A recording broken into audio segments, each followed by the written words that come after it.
Okey, Assalamualaikum. Sekali lagi kita start baliklah kelas kita. Kehadiran kita sehingga sekarang ni ada lebih kurang 52 orang pelajar Alhamdulillah daripada 64 orang. Okey, so hari ni kita akan masuk topik yang baru subtopik yang baru iaitu 9.4. Kita akan melihat hubung kait jenis permukaan dengan penyerapan dan pembebasan haba. So sekarang ni kita nak tengok ada tak jenis permukaan ni, jenis permukaan objek mempengaruhi kadar penyerapan ataupun pembebasan haba. Kita nak tengok. Ini dalam 9.4 ni. Okey. So dalam 9.4 ni kita akan tengok warna je. Kita akan tengok kepada warna. Okey. Sebab tu kalau awak tengok, saya cerita banyak kali dah kat awak ni. Apa yang dimasukkan menyerap dan apa yang dimasukkan membebas. Menyerap ni bermaksud dia mendapat objek tadi mendapat tenaga haba. Kalau pembebas ni maknanya dia mengeluarkan maknanya haba tu dikeluar daripada dia. Menyerap haba tadi masuk ke dalam dia. Okey. So awak pegang ini dulu awak pegang konsep ni. Awak tengok contoh awak tengok contoh lori saya cerita awak lori ni lah saya tengok awak lori minyak ni, gambar lori minyak. Kebanyakan yang saya jumpa adalah dengan warna yang terang warna yang cerah ataupun berkilat. Badan dia ni berkilat. Kenapa lori minyak tadi ke badan yang dia tadi kita kata kita cat dia dengan warna yang terang warna yang terang ataupun warna yang cerah. Dia ada sebab dia. Sebab dia dalam badan ni lori minyak ni dia bawa minyak yang banyak dia bawa minyak ataupun bahan yang mudah terbakar. Jadi dia lalu di atas jalan raya bila dia lalu di atas jalan raya dia terdedah kepada tenaga haba. Dia terdedah kepada tenaga haba iaitu matahari melalui sinaran So apa yang berlaku, matahari tadi akan menyampaikan ataupun mengalirkan tenaga haba kepada badan lori ini melalui sinaran. So badan lori tadi dibuat daripada logam. Jadi dia akan menyerap tenaga haba matahari tadi So dia adalah penyerap haba bila dibuat daripada logam. Badan lori minyak tadi dibuat daripada logam. Dia adalah konduktor haba yang baik. So maknanya dia boleh menyerap tenaga haba daripada sinaran. So bila kena pada logam, keseluruhan badan ni akan panas. Bagaimana keseluruhan badan lori tadi boleh panas? Kerana apa? Kerana dia adalah pepejal. Jadi haba boleh dipindahkan melalui konduksi. Jadi dia kata dia bagi awak kat sini. Warna cerah tidak menyerap haba yang banyak. Jadi penyejatan minyak dapat dikurangkan. Apa yang dimaksudkan dengan penyejatan? Penyejatan ni bermaksud daripada cecair dia berubah kepada gas. Cecair dia berubah kepada gas. Kita tak nak petrol ni dalam keadaan gas. Sebab nanti bila kita katakan kita bawa 100 kg, contoh kita pakai unit kilogram bila dia bertukar kepada gas, nanti bila kita nak masuk dalam tangki, kemungkinan besar kita dapat 90 kg. Jadi 10 kg kita telah bazirkan. Nampak tak? Kita telah bazirkan. Jadi kita tak nak kalau boleh kita tak nak banyak penyejatan minyak berlaku. Itu yang pertama. Yang kedua, kita tak nak bila dia serap terlalu banyak haba menyebabkan kebakaran boleh berlaku. Apabila dia menyerap haba, suhu dia akan meningkat. Ini yang saya cerita dekat awak lama dah daripada awal bab sampailah akhir ni saya dah ulang benda yang sama. Apabila satu objek menyerap haba, of course suhu dia akan meningkat. Maknanya semakin banyak haba yang diserap, maka semakin tinggi suhu dia. Awak faham konsep ni, pusinglah macam mana pun awak akan boleh dapat jawab soalan ni nanti. Kalau ada keluar soalan. Dan kalau objek tadi membebaskan haba, maka suhu dia akan turun. Semakin banyak dia bebaskan haba, semakin banyak objek tadi membebaskan haba, maka semakin banyak suhu dia akan turun. Jadi kita ada banyak warna kita ada banyak warna. Warna merah, warna biru, warna hitam, warna hijau, warna kelabu, warna berkilat, tak berkilat. Okey. Jadi kita labelkan dia, kita grupkan dia dengan dua keadaan. Pertama, kita kata warna gelap. Warna gelap dan kusam. Okey, gelap maksudnya warna yang gelap-gelap. Biru macam baju saya sekarang. Biru ni gelap. Hitam, itu warna-warna yang gelap. Kusam bermaksud berkilat ke tak berkilat. Okey, berkilat ke tidak berkilat. Kalau bahasa Inggeris dia panggil dull. Okey, kalau lah kata saya ada dua objek, contoh saya ada dua objek. Saya ada dua objek sekarang ni, handphone saya sekarang ni. Kata ni handphone saya. Okey, dan ini bekas saya ni. Ini bekas saya dulu macam ni. Yang bekas ni dia tidak berkilat. Permukaan handphone saya berkilat. Okey, dua-dua warna hitam. Contohnya. So yang mana yang menyerap haba yang baik? Yang mana yang membebaskan haba yang baik antara dua ni? Okey, kita akan bandingkan dengan dua keadaan. Pertama, kita akan bandingkan dengan gelap dan kusam. Okey, ini satu grup. Gelap dan kusam. Dan satu lagi kita cerah dan berkilat. Ini satu grup. So kita nak bandingkan. Kita nak bandingkan cerah dan berkilat dengan gelap dan kusam. Yang mana merupakan penyerap dan pembebasan haba yang baik. Dua-dua membebaskan haba, dua-dua menyerap haba, tetapi kita nak cari yang terbaik. Okey, so dalam kes ni dia kata permukaan gelap dan kusam, merupakan penyerap dan pembebas haba yang lebih baik. Macam mana dia katakan benda ni? Macam mana dia katakan penyerap dan pembebasan haba yang baik? Untuk awak cerita pasal penyerapan dan pembebasan haba ni, awak kena tahu dekat mana sumber tenaga haba. Dekat mana ni bermaksud dari mana sumber tenaga haba tadi ada, datang. Kalau sumber tenaga haba dari luar, haba daripada luar. Contoh sekarang ni saya panaskan dia. Mana haba tu kita datang daripada luar, ataupun bongkah besi ni kita letak tengah panas. Haba dia datang daripada mana? Haba datang daripada cahaya matahari.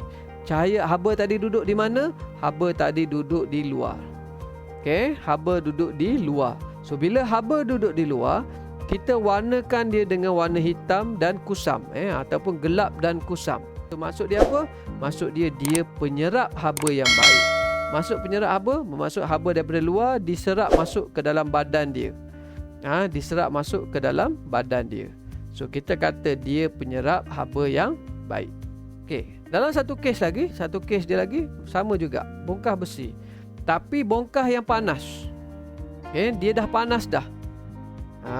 Dia mana haba dia dah ada dalam badan dia. Tenaga haba tadi dah terkandung di dalam bongkah besi ni. So saya nak explain ke awak apa yang dimaksudkan dengan pembebasan. Bermaksud haba daripada dalam. Tadi haba duduk kat luar, sekarang haba duduk kat mana?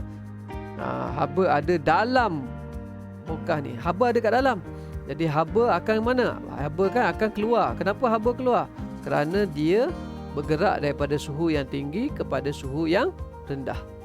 Dia akan keluar. So bila dia keluar, ini yang kita kata pembebasan. Jadi warna hitam ataupun warna gelap dan kusam, dia cepat membebaskan haba ini juga. Maknanya haba daripada dalam cepat keluar. Jadi ini yang dimaksudkan dengan permukaan yang gelap dan kusam merupakan penyerap haba dan pembebas haba yang baik. Apa maksud menyerap? Bermaksud haba daripada luar. Bermaksud haba daripada luar. Ni. Ini dimaksudkan dengan permukaan yang gelap dan kusam merupakan penyerap dan pembebas haba yang baik. So apa yang maksud penyerap? Maksud haba daripada luar dibawa masuk ke dalam objek tadi. Pembebasan baik maksudnya haba daripada dalam, dia boleh mengeluarkan haba tadi daripada badan dia dengan baik. Ini dimaksudkan ni. Jadi bila nak jawab soalan ni, awak kena tengok dulu haba duduk dekat mana. Kalau haba duduk kat luar, maka kita akan bercakap pasal penyerap haba yang baik. Ataupun yang tidak baik. Kalau haba duduk kat dalam, kita akan tengok pembebas haba yang baik. Contoh macam cawan saya ni, ni wife saya buat air. So wife saya buat air, dalam ni wife saya buat air yang panas, air panas. Air panas duduk dalam cawan saya. So sekarang ni kalau saya tanya awak, adakah gelas saya ni yang berwarna putih sekarang ni adalah pembebas haba yang baik? Okey, saya tanya awak. Okey. So jawapan awak akan bagi kat saya, awak akan tengok dulu. Haba duduk kat mana? Air panas, air teh yang wife saya buat tadi panas. Dia duduk dalam. Bermaksud kita bercakap pasal membebaskan haba. Haba daripada dalam keluar. Haba daripada dalam keluar daripada cawan saya. So warna apa? Warna putih. So warna putih dia tidak sebaik warna hitam ataupun pudar ataupun kusam. Jadi kalau saya ada dua cawan, satu cawan yang berwarna putih dan satu lagi cawan yang berwarna hitam, yang mana akan sejuk dulu? Saya tanya awak. Boleh tak jawab? Katakan saya ada dua cawan, ni satu cawan lagi, ni satu cawan. Saya panaskan dua-dua ni, dua-dua 100 darjah Celsius. Dua-dua ni 100 darjah Celsius. Saya biarkan atas meja. So yang mana membebaskan haba dengan baik? So apa maksud bebas baik, haba yang baik? Dia akan cepat sejuk. So kadar awak lah, satu yang hitam, satu yang putih. Yang mana akan sejuk dulu? Sepatutnya warna hitam lah, yang cepat sejuk. Okey, sepatutnya warna hitam lah yang cepat sejuk. Kenapa cikgu cepat sejuk pula warna hitam cepat sejuk? Sebab permukaan yang gelap dan kusam merupakan penyerap dan pembebas haba yang baik. Merupakan pembebas dan penyerap haba yang baik. Sekarang kita bercakap pasal nak membebaskan haba, betul? Jadi suhu dekat dalam katakan 100 darjah Celsius. Suhu kat dalam ni 100 darjah Celsius, saya kata. Okey. So sekarang dia bebaskan haba. Bila dia bebaskan haba, haba pergi keluar. Haba pergi keluar. Betul? Sebab memang pengaliran haba daripada suhu yang tinggi kepada suhu yang rendah. So bila bahan ini hilang haba, bila bahan ini hilang haba, maka dia akan jadi sejuk. Jadi bila kita warnakan objek tadi dengan warna hitam ataupun objek yang hitam tadi, kita katakan dia pembebas haba yang baik. Kenapa? Sebab haba dapat dibebaskan ataupun haba dapat dikeluarkan daripada objek dengan lebih cepat. Okey, faham tak konsep ni? So bila datang soalan ni, awak kena tengok dulu haba tu duduk kat mana. Kalau haba tu daripada luar, maka kita bercakap pasal penyerapan haba. Kalau haba tu duduk di dalam, contohnya macam air panas duduk dalam cawan, air panas duduk dalam beaker contohnya, haba tu duduk di bahagian dalam. Jadi kita katakan kita nak bincangkan pasal pembebasan haba. Boleh? Nampak jadi oleh kerana kita ada keadaan macam ni, kita ada keadaan pembebasan dan penyerapan haba ni. Jadi kita nak bina ni konsep haba dalam kehidupan harian. Jadi saya nak menggunakan konsep bangunan hijau ni. Bagaimana saya nak jimatkan tenaga? Nak jimatkan tenaga. Tenaga apa yang kita nak jimatkan? Tenaga elektrik. Jadi sekarang ni saya ada rumah. Saya dah tahu dah rumah saya terdedah kepada cahaya matahari. Jadi saya kena pilih satu warna cat yang sesuai untuk menjimatkan tenaga elektrik. Jadi perlu ke saya cat bumbung saya dengan warna hitam? Ataupun perlu ke saya cat dengan warna terang? Itu konsep dia. Jadi sekarang ni kita nak tahu, bila haba duduk kat luar, kalau saya cat bumbung saya dengan warna hitam, dinding rumah saya pun warna hitam, bermaksud dia menyerap haba yang baik. Bila dia menyerap haba yang baik, jadi banyak tenaga haba akan diserap oleh rumah saya. Jadi rumah saya akan jadi panas. Bila rumah saya dipanas, saya perlukan tenaga elektrik yang banyak untuk menyejukkan rumah saya. Untuk menyejukkan rumah saya, jadi saya kena pasang aircon, saya kena pasang kipas. Jadi itu. Jadi untuk mengelakkan keadaan ini berlaku, biasanya bumbung-bumbung ni kita cat dengan warna merah. Bumbung-bumbung kita akan cat dengan warna yang terang. Dinding-dinding luar pun kita akan cat dengan warna yang terang. Supaya apa? Sebab warna yang terang dan warna yang terang ni dia pemantul haba yang baik. Pemantul haba yang baik. Jadi haba yang datang dia akan pantulkan. Jadi tidak diserap masuk ke dalam badan.